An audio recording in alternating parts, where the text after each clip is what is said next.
샬롬, 사랑하는 여러분, 오늘 하루도 우리 인생의 한 번뿐인 최고의 날입니다. 이 하루도 하나님의 은혜로 승리하는 모두가 되시기를 축복합니다. 계속되는 무더위를 보내고 있는데요. 최근 마트에 가봤더니 거기서 파는 옷들은 전부 가을이나 겨울 옷들로 바뀌어져 있음을 보게 되었습니다. 그러면서 어떤 이들은 현재 무더운 여름만을 생각하지 않고 가을의 날씨와 또 겨울을 미리 생각하면서 그것들을 준비하는 사람들이 있구나, 그런 생각을 잠시 하게 되었습니다. 옷을 만드는 디자이너들은 뜨거운 여름이지만 이미 그들의 생각에는 다음 시즌은 겨울의 옷감을 고르고 추운 날씨를 따뜻하게 해줄 수 있는 그런 여러 디자인을 생각할 것입니다. 뭐 이런 것들이 시장 경제의 당연한 과정이겠지만 한편으론 현재의 순간만을 생각하지 않고 계속해서 다음 순간을 준비하는 그들의 지혜에 저 역시 잠시 영적으로 묵상이 되었습니다. 제가 처한 현재의 순간에만 너무 몰두해서 다음 순간 그리고 미래를 내다보지 못하고 준비하지 않는 저의 모습이 있지 않나, 그런 생각 말입니다. 사랑하는 여러분, 무더운 여름이지만 곧 다가올 가을과 이 겨울을 머릿속으로 그리면서 현재의 무더위를 잠시 잊어보시기 바랍니다. 그리고 또한 영적으로 여러분의 다음의 때를 미리 생각하며 기도하고 하나님 앞에 승리하는 모두가 되시기를 축복합니다. 아멘. 오늘의 말씀은 사도행전 26장 17절, 18절인데요. 우리 화면을 통해 함께 보시겠습니다. 이스라엘과 이방인들에게서 내가 너를 구원하여 그들에게 보내어 그 눈을 뜨게 하여 어둠에서 빛으로 사탄의 권세에서 하나님께로 돌아오게 하고 죄사함과 나를 믿어 거룩하게 된 무리 가운데서 기업을 얻게 하리라 하더이다. 아멘. 바울은 현재 이 아그리빠 왕 앞에서 자신의 신앙을 고백합니다. 그리고 구체적으로 자신의 회심 사건을 이야기하고 있는데요. 이 본문의 14절을 보니까요. 당시 바울은 다메섹 도상에서 예수님을 만난 그러한 이야기를 하고 있습니다. 당시 바울은 이 바리새인으로 나름의 큰 열정이 있었습니다. 그리고 그 누구보다 하나님의 율법을 철저히 준수하고 지킬 것을 강조했던 사람이었습니다. 그리고 율법의 준수를 통해서만 하나님께 나아가고 구원에 이른다라고 믿었던 그런 사람이었죠. 그러기에 바리새파 사람들은 예수님을 따르는 그리스도인들을 못마땅히 여겼습니다. 그리고 그들을 배교자로 여겨 더욱 핍박하기에 이르렀습니다. 이 당시 바울도 그러한 열심이 그에게 있어서 그날도 그리스도인들을 잡으러 핍박하러 가는 길이었습니다.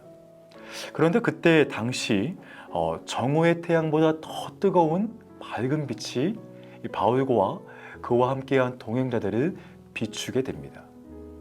그리고 그들은 그 땅에 엎드려 예수님의 음성을 듣게 되죠. 즉 그리스도인들을 핍박하러 가는 길에서 어찌하여 나를 핍박하느냐고 하는 예수님의 음성을 들은 것입니다. 바울은 당시 이러한 엄청난 하나님의 임재를 경험하면서 그의 인생이 완전하게 변하고 회심하게 됩니다. 그리고 하나님께서 자신을 향한 새로운 인생의 사명과 또 소명을 주셨음을 지금 이 아그리빠 왕 앞에서 그리고 총독 앞에서 이야기를 하고 있는 것이죠. 이 본문 17절, 18절에 보니까요. 이스라엘과 이방인들에게서 내가 너를 구원하여 그들에게 보내고 그리고 그 눈을 뜨게 하여 어둠에서 빛으로 사탄의 권세에서 하나님께로 돌아오게 하고 죄사함과 나를 믿어 거룩하게 된 무리 가운데서 기업을 얻게 하리라. 바로 이런 말씀을 듣게 되십니다. 이 말씀을 들은 이 사도 바울은 그의 인생을 완전히 터닝 포인트에 그 은혜를 경험하게 됩니다. 그리고 자기가 이전에 믿어왔던 것이 아니라 이제는 예수님으로부터 주어진 인생의 새로운 사명과 소명을 따라 살아갑니다. 여러분도 아마 이러한 신앙의 터닝 포인트가 각자의 시간들이 분명히 있을 것입니다. 이 바울처럼 이러한 다이나믹한 그러한 사건은 아니라 할지라도 각자의 시간과 또 신앙 가운데서 하나님께서 내게 말씀하시고 그 말씀에 반응하고 뜨겁게 감격했던 그런 시간들이 있을 것이죠. 그러한 시간은요, 우리의 신앙에서 참으로 중요한 시간들입니다.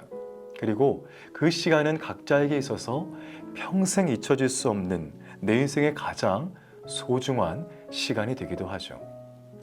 이 사도 바울도 마찬가지였습니다. 그러기에 지금 죄인의 신분으로 잡혀있는 그는 자신의 죄가 없다는 어떠한 변명보다도 자신이 실제로 만난 예수님을, 그 회심의 사건을 왕과 총독 앞에서 그리고 사람들 앞에서 담대히 증거하고 있는 것이죠. 바울에게 있어서 예수님께 받은 사명은 크게 두 가지였습니다. 먼저는 이스라엘과 이방인들에게 내가 너를 구원하여 그들에게 보내심을 받았다는 것입니다. 그리고 그들에게 가서 그 눈을 뜨게 하여 어둠에서 빛으로 인도하라는 것입니다. 여기서 그 눈을 뜨게 한다는 것은 영적인 눈을 의미합니다. 즉 이스라엘과 이방인들은 형제 영적으로 눈이 닫혀져 있어 하나님을 보지 못했습니다. 그들 안에 찾아오신 예수님을 전혀 알아보지 못했습니다. 그런 그들에게 가서 복음을 전함으로 그들의 영적인 눈을 뜨게 하고 어둠에서 빛으로 인도하라는 것입니다. 여러분, 우리도 영적으로 주님을 만나지 못한다면 우리의 영적인 눈이 닫혀 있게 됩니다. 단지 현재 내가 보는 사물에만 집중하고 바라보지만 그 이면에 하나님께서 역사하시는 더 크신 하나님의 섭리를 바라보지 못한다는 것이죠. 그래서 우리는 항상 우리의 영의 눈을 뜨게 해달라고 하나님께 기도해야 합니다. 그리고 말씀과 기도로 항상 영적으로 깨어있도록 힘써야 한다는 것이죠. 또 우리 주변에 영적으로 눈이 닫힌 사람들을 향해 복음을 증거하고 어둠 가운데 놓여있는 사람들을 빛으로 인도해야 할 사명이 바로 우리에게도 있다는 것입니다. 또한 바울은 그렇게 영적으로 눈이 닫혀진 사람들을 사탄의 권세에서 하나님께로 돌아오게 하라는 이러한 소명을 받게 됩니다. 여러분, 그렇습니다. 영적으로 눈이 닫혀진 사람들, 그리고 아직까지 복음을 거부하는 사람들은 여전히 사탄의 권세에 매여 있는 그런 사람들입니다. 사단 마귀의 목적은 한 가지입니다. 즉 멸망으로 인도하기 위함이죠. 그러기에 멸망으로 인도함을 받는 그들을 향해 담대히 복음을 증거함으로 그들의 눈을 뜨게 하고 어둠에서 빛으로 인도하며 그리고 사탄의 권세에서 이제는 하나님의 자녀됨의 권세로 그들을 인도하라는 것입니다. 여러분, 이러한 사명과 소명은 비록 바울에게만 해당되는 것이 아닙니다. 하나님께서 바울뿐만이 아니라 저와 여러분에게 주신 사명과 그리고 소명이 있다는 사실입니다. 여러분, 우리가 이 땅에서 살아가는 목적이 무엇인가요? 하나님께서 우리를 예수 그리스도의 은혜로 구원하시고 하지만 아직까지 이 땅에 남겨두신 이유가 무엇일까요? 여러분, 천국은요, 더 이상 눈물과 고통과 아픔과 슬픔이 없는, 분쟁이 없는, 싸움이 없는 그런 곳입니다. 그런데 하나님께서 저와 여러분을 너무나 사랑하시는데 왜 아직까지 이 땅에서 눈물과 고통과 슬픔을, 싸움을 겪게 하시냐, 이 말입니다.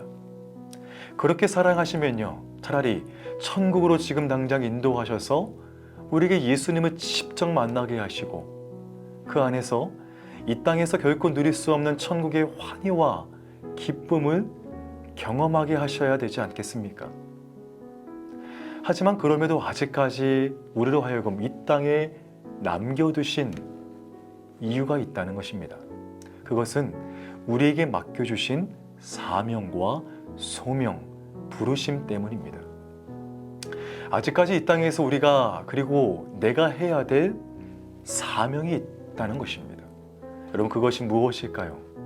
단순히 더 많은 성공과 부와 명예를 누리기 위함이 아닙니다. 이 땅에서의 부와 명예와 성공은요, 그 천국에서의 환희와 기쁨에 비하면 아무것도 아닐 것입니다. 즉, 내게 맡겨주신 사명과 거룩한 소명이 있다는 것이죠. 여러분, 그것이 무엇입니까? 바로 아직까지 주님을 알지 못한 사람들에게 가서 복음을 증거하는 것입니다. 그리고 영적으로 닫혀있는 그들의 눈을 뜨게 하고 어둠에서 빛으로 인도하는 그러한 사명자가 되는 것입니다. 또한 사탄의 권세에 매여 있는 자들을 말씀의 검으로 풀고 그리고 하나님의 자녀됨으로 인도하는 그러한 사명자, 소명자가 되기를 바라신다는 것이죠. 여러분, 이것이 우리의 사명과 분명한 소명입니다. 하나님께서 저와 여러분을 이 소명을 위해 부르셨고 이 사명을 맡기셨다는 것입니다. 그러므로 우리는 이 소명을 가진 사명자로 살아가야 합니다. 그럴 때 우리 인생의 최고의 행복이 찾아오게 되는 것입니다. 여러분, 한번 생각해 보십시오. 망망대해에서의 이 배의 역할은 사람들을 태우고 안전하게 목적지까지 인도하는 것입니다. 그것이 그 배의 소명과 사명인 것입니다. 하지만 그 배가 그 소명과 사명을 다하지 못한다면 모두가 위태로워지고 행복을 경험할 수 없는 것입니다. 마찬가지로 우리 역시 하나님께서 우리를 부르신 소명을 따라 사명을 감당할 때 우리 모두는 평안함을 경험하게 되는 것입니다. 그 안에서 최고의 행복과 기쁨을 누리게 된다는 것입니다. 사랑하는 여러분, 오늘 하루 이러한 사명이 우리에게 주어졌음을 기억하시고 하나님께서 나를 부르신 그 소명의 길을, 부르심의 길을 묵묵히 그리고 담대히 걸어가는 저와 여러분이 되시기를 예수님의 이름으로 축복합니다. 바로 그러할 때 영원토록 지키시고 우리를 인도하시는 하나님의 크신 은혜가 우리의 삶 가운데 분명코 함께 하실 줄 믿습니다. 그런 하루가 되시기를 예수님의 이름으로 축복합니다. 아멘. 우리 이 시간은 건축 기도문을 함께 읽고 제가 기도로 마치도록 하겠습니다. 오늘 목요일 성도를 위한 기도문입니다. 47년 전 빈네리의 믿음의 선배들을 세워주신 하나님께 감사와 영광을 돌립니다. 만민이 기도하는 집이라 명하였으니 다다스에 지친 이민자들이 교회에 와서 기도하며 예배할 때 하나님의 인재와 사랑을 경험하고 위로와 힘을 얻는 장소가 되게 하옵소서. 다음 세대가 말씀으로 잘 양육받게 하셔서 미국뿐만이 아니라 세계 열방 가운데 하나님의 영광을 드러내며 세상을 변화시키는 차세대 리더가 되게 하소서. 빈네리의 모든 성도들이 서로 연합하게 하시고 달라스의 빛과 소금이 되어 작은 예수로 살아가게 하소서.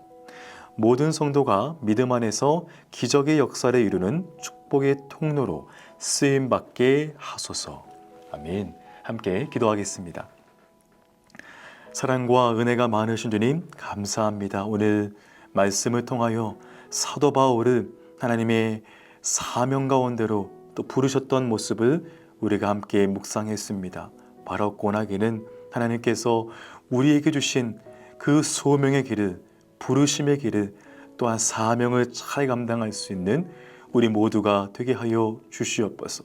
비록 이 땅은 험악하고 힘들고 고된 인생이지만 그럼에도 불구하고 영원토록 나와 우리와 함께 하시는 하나님 아버지의 그 사랑에 힘입어서 우리에게 맡겨주신 사역을, 사명을 잘 감당해서 또 하나님께 영광 돌릴 수 있는 우리 모두가 되게 하여 주시옵소서. 오늘도 우리를 통해 영광 받으실 주의 이름을 찬양하오며 이 모든 것을 예수님의 이름으로 기도하옵나이다.